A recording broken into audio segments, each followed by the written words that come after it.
Leadership is about vision, and very often you're the only person that can see it. And being able to communicate that and share that with people, that's what leadership's all about. But 11 years ago I was on the way to work as an international marketing manager, and I stepped on a Circle Line tube and it changed my life forever. I was sat just 4 foot away from one of the suicide bombers that decided to hit London that morning. Thank you very much indeed.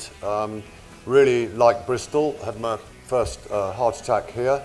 As I imagine the two people I respect most, my granddad and my dad, I didn't actually meet them, but I got brought up with stories about them, are watching me, and I don't want to do something to let them down, like being the first one to give up. But I do want to give up, like the rest of them do.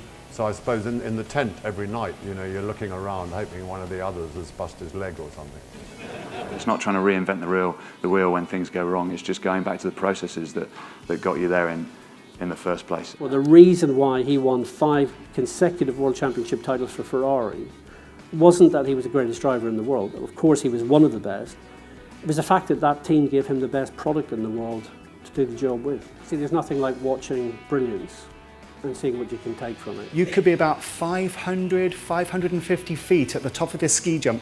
You're coming down about 75, 80 miles an hour, and then you launch yourself head first out over your skis. So it does help if you know what you're doing. But I managed to do it, and I got on that plane, I flew to Calgary, and I became Britain's first ever Olympic ski jumper.